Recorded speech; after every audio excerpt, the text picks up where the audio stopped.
You can read out side, nothing wrong, నేను తప్పుపడడం లేదు.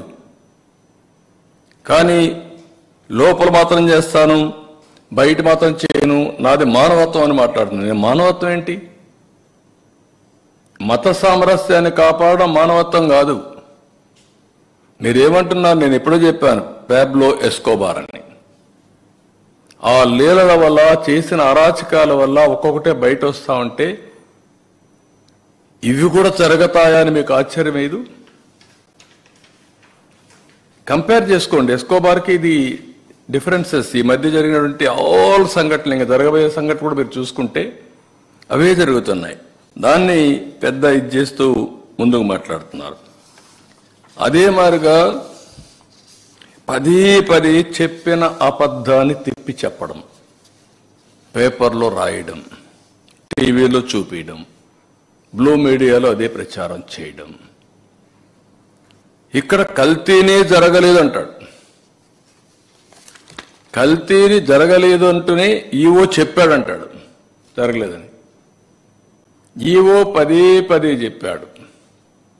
ఏదైతే ఆ కంపెనీ ఉందో, ఏఆర్ కంపెనీ, ఏఆర్ డైరీ, ఆ డైరీ 8 ట్యాంకర్లు పంపించింది. 4 ట్యాంకర్లు కన్జ్యూమ్ చేశారు. పదే వచ్చిన కంప్లైంట్ చూసిన తర్వాత ఈవో చెప్పినా వినలేదు కాబట్టి ఈ 4 ట్యాంకర్లు రిజెక్ట్ చేసినప్పుడు ఎన్డీడీబీకి పంపించారు, టెస్టింగ్ పంపించారు, ఎన్ఏబిఎల్ టెస్టింగ్. ఇది ఎన్డీడీబీ ఇచ్చిన రిపోర్ట్, ఇది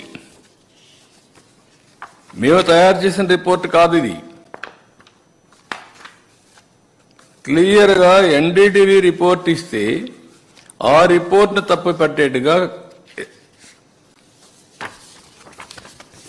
ఈ రిపోర్ట్, ఎన్డీడీబీ ఇచ్చిన రిపోర్ట్ ఇది చాలా క్లియర్గా 4 శాంపుల్స్ పంపించినప్పుడు 4 ట్రక్స్ నుంచి, ట్యాంకర్స్ నుంచి చాలా స్పష్టంగా వాళ్ళు రిపోర్ట్ ఇచ్చారు. ఆ రిపోర్ట్ని బయట పెట్టకపోతే రేపు బయట వస్తే మేము హైడ్ చేసినట్టు కాదా, తప్పు చేసినట్టు కాదా? భగవంతుడు మమ్మల్ని క్షమిస్తాడు? ఓకే, ఇది జరిగింది. జరిగిన తర్వాత మీరేం చెప్పాలి? నేను అడుగుతున్నా, ఇది జరగలేదు అని ఎట్లా చెప్తున్నా నువ్వు?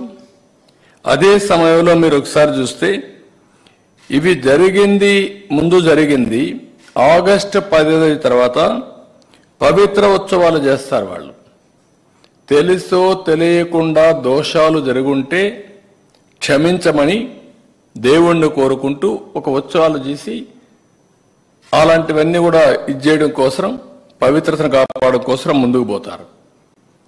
ఇది జరిగిన తర్వాత మళ్ళా అలాంటి ఉత్సవాలు అవసరం లేదు, జరిగింది విన్నాము కాబట్టి ప్రోక్షణ చేయాలి అని శాంతి యాగం చేశారు 23వ తారీఖున మొన్న. ఇవన్నీ జరిగితే పదే ఈవో చెప్పలేదు అనే విధంగా మాట్లాడు. ఈవో ఎక్కడ చెప్పలేదండి?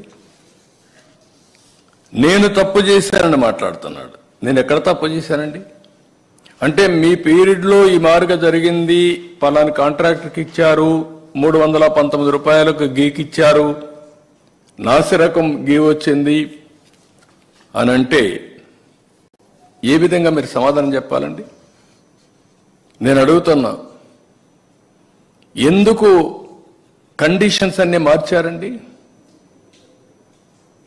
టెండర్ పిలవడానికి ఎందుకు కండిషన్స్ మార్చారో సమాధానం చెప్పండి. అన్ని కండిషన్స్ మార్చి ట్రేడర్స్ని ఎంకరేజ్ చేసి తక్కువ ధరకు ఇచ్చారని రివర్స్ టెండరింగ్కి వెళ్ళి ఇలాంటి నాసిరకం నెయ్యి తీసుకొచ్చి అపవిత్రం చేసి ఎన్నిసార్లు భక్తులు ఆందోళన చేశారండి. అక్కడ అన్నదానంలో అన్నం బాగాలేదని, భోజనం బాగాలేదని ఎన్నిసార్లు చెప్పారండి? అదే మాదిరిగా రూములు బాగాలేవని ఎన్నిసార్లు చెప్పారండి? ప్రసాదం బాగాలేదని ఎన్నిసార్లు డెమాన్స్ట్రేట్ చేశారండి? అలాంటి నాసిరకమైనటువంటి పదార్థాలను వాడి ఇలాంటి తప్పుడు పనులు చేసి ఇప్పుడు మాట్లాడుతూ ఇవన్నీ కూడా ఈఓ చెప్పలేదు, రిపోర్ట్లు లేవు, నేను మాట్లాడాను. మొత్తం కూడా మనం చూస్తే ఇక్కడే కాదు అన్ని టెంపుల్స్లో కూడా ఇలాంటి జరిగాయి. మొత్తం టెంపుల్స్ అన్ని ప్రక్షాళన చేశాం.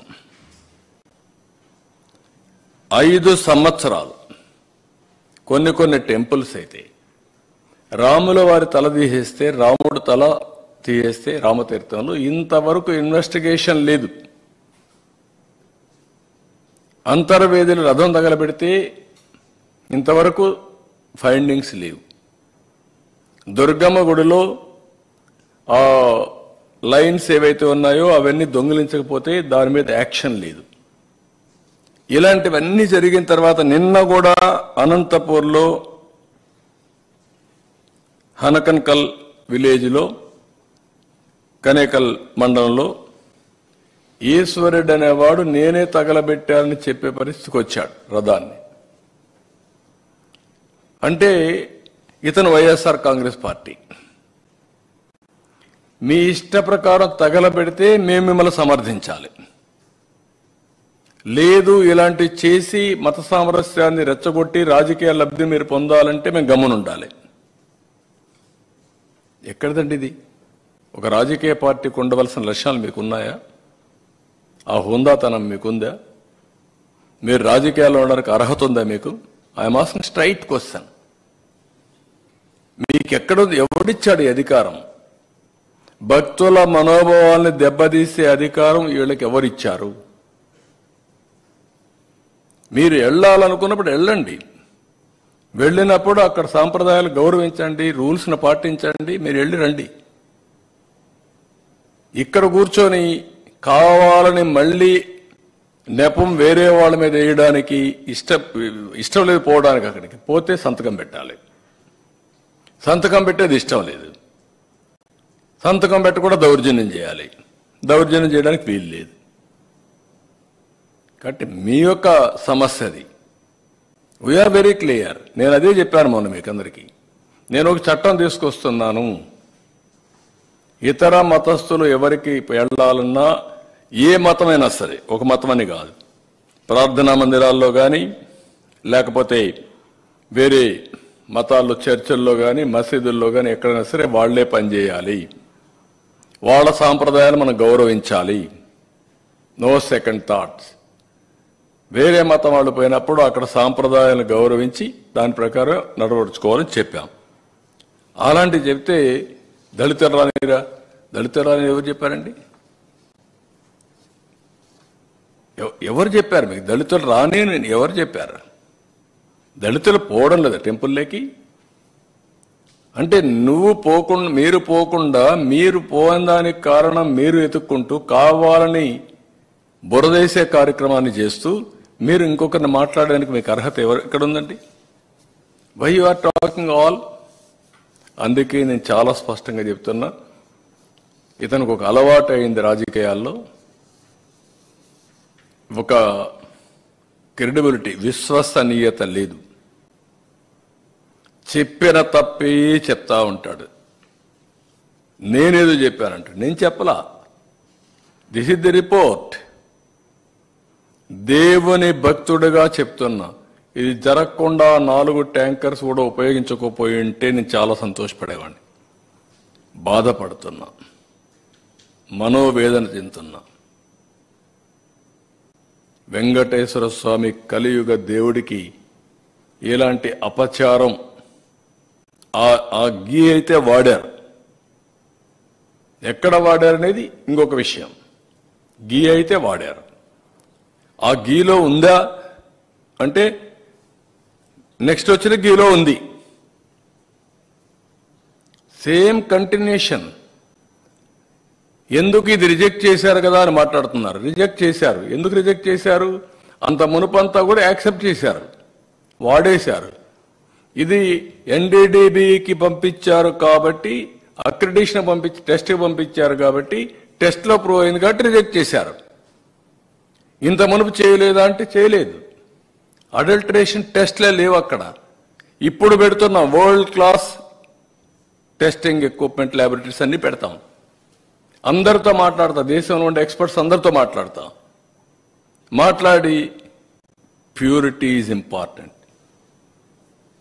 శాంక్టిటీ ఈజ్ ఇంపార్టెంట్, పవిత్రత. ఆ పవిత్రత కోసం ఏమేం చర్యలు తీసుకోవాలో చెక్స్ అండ్ బ్యాలెన్స్ అన్ని పెడతాం. ఎలాంటి అపవిత్రమైన కార్యక్రమం వెంకటేశ్వర స్వామి సన్నిధిలో జరగకుండా, వారి ఆర్గనైజేషన్లో జరగకుండా కాపాడే బాధ్యత ట్రస్టీగా మనందరి బాధ్యత. వారసులుగా గౌరవించాల్సిన బాధ్యత ప్రజలందరిది. ఏ ఒక్క వ్యక్తి వచ్చి మనోభావాలు దెబ్బతీస్తారంటే కుదరదు. I'm very clear. నేను ఆ విషయం మనం కూడా చెప్పా, ఈరోజు కూడా చెప్తున్నా. ఇలాంటివన్నీ చెప్పి ఇష్టం లేకపోతే పోవద్దండి, ఇష్టం ఉంటే వెళ్ళండి. వెళ్ళినప్పుడు అక్కడ సాంప్రదాయాలు పాటించి వెళ్ళండి. నన్ను మీరు అడగడానికంటే నేను అడగడం లేదు. అక్కడ ఉన్నాయి, రూల్స్లో ఉన్నాయి. ఆ రూల్స్లో ఉండేది పాటించి తీరాలి. ఇంకొక ఆయన మాట్లాడుతున్నాడు. ఏం మాట్లాడతాడంటే, ఒక ఆయన అయితే వాడు జనరల్ సెక్రటరీ పెట్టారు, అడ్వకేట్ ఎవరో ఒక అతను, పంది మాంసం బంగారం, నెయ్యి రాగి, బంగారం తీసుకొచ్చి రాగిలో కలుపుతారా అంటాడు. అంటే మనోభావాలు అంటే లెక్కలేదా మీకు? కనీసం మీరు కండెమ్ చేశారా? మాజీ ముఖ్యమంత్రి గారు, మీ పార్టీ జనరల్ సెక్రటరీ అవునా కదా? మీ వాళ్ళు ఏమేమి మాట్లాడినా మేము భరించాలనా?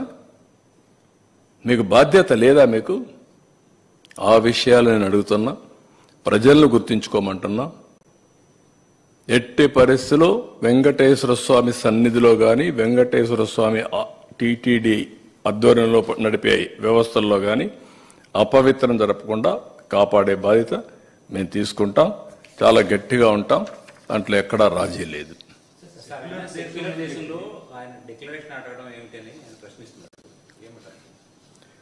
దేశం సెక్యులర్ దేశం, మత సామరస్యాన్ని కాపాడడానికి, మనోభావాలు దెబ్బతీయడానికి కాదు. నా ఇష్ట ప్రకారం వేరే మతాల్ని రెచ్చగొట్టడానికి కాదు. ఆయన కూడా గుర్తుపెట్టుకోవాల్సింది, అక్కడ టెంపుల్లో సాంప్రదాయాలు, నేను కూడా ఒక టెంపుల్కి పోయినప్పుడు హిందూ అయినా అక్కడ సాంప్రదాయాలు పాటించలేకపోతే నేను పోను. Be clear. కాబట్టి అక్కడ డిక్లరేషన్ ఉంది. ఉన్న డిక్లరేషన్ మీరు ఇవ్వకపోతే చిన్న చిన్న టెంపుల్స్ మీరు పోవచ్చు, అక్కడ డిక్లరేషన్ ఎవరు అడగరు. కానీ ఇక్కడ కొన్ని నిబంధనలు ఉన్నాయి. ఆ నిబంధనలు పాటించి తీరాలి, సాంప్రదాయాలను గౌరవించి తీరాలి. దానికి సెక్యులర్ దేశం అనే ఇది అక్కర్లా. అడ్డుకోరు. నువ్వు ముఖ్యమంత్రివి, అందుకే ఇన్ని అపచారాలు జరిగాయి. అవే పరాకాష్ఠకి వెళ్ళాయి. ముఖ్యమంత్రిగా ఉన్నప్పుడు నువ్వు చట్ట వ్యతిరేక కార్యక్రమం చేశానని చెప్పడం కూడా సిగ్గేయాలి కదా. You will be the first citizen. Oath ఏం చేశారు మీరు? చట్టాన్ని గౌరవిస్తామని ఓత్ చేసావా లేదా? రాజ్యాంగాన్ని ఉల్లంఘించమని చేసావా లేదా? ఈ చట్టం జరిగిందా లేదా? చట్టాన్ని ఉల్లంఘించారా లేదా? దానిపైన కూడా మీ పైన యాక్షన్ తీసుకోవాలి కదా. అట్లు జరిగితే మరి అడ్డుకోలేదంటే ఎవరు అడ్డుకుంటారు? సీఎంగా పోతే ముఖ్యమంత్రిగా అధికారం ఇచ్చారు, కానీ దేవాలయంలో సాంప్రదాయాలు వైలేట్ చేయమని లేదు. మీరు గుర్తుపెట్టుకోవాలి. ముఖ్యమంత్రి అనే వ్యక్తి మొదటి రెస్పాన్సిబుల్ వ్యక్తి. చట్టాన్ని గౌరవించడంలో మొదటి వ్యక్తిగా ఉండాలి, సాంప్రదాయాలు గౌరవించడంలో మొదటి వ్యక్తిగా ఉండాలి. కాబట్టి ఇవన్నీ కరెక్ట్ కాదు. గుజరాత్కి మొట్టమొదటిసారి ఎందుకు పంపించారు, ఏ అవసరం వచ్చింది అనేది ఇప్పుడు ఇంకో ప్రశ్న అడుగుతున్నారు. ఎప్పుడు మైసూరుకు పంపించారు? ఎప్పుడు పంపలా. మైసూరుకు పంపలా, గుజరాత్కు పంపలా.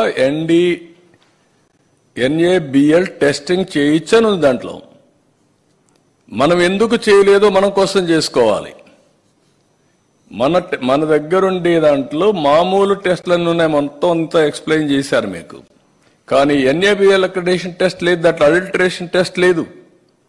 ఎప్పుడైతే డౌట్ వస్తే అడల్టరేషన్ టెస్ట్కి పంపించని కాంట్రాక్ట్లో ఉంది. అది ఈయన ఈవో ఉపయోగించాడు. మీరెందుకు చేయలేదు ప్రభు? ఏదో సింపుల్గా రిజెక్ట్ చేశామంటే కొన్ని పంపించారు, కొన్ని వాడేశారు. అడల్టరేషన్ ఎప్పుడు చూడలేదు కదా మరి.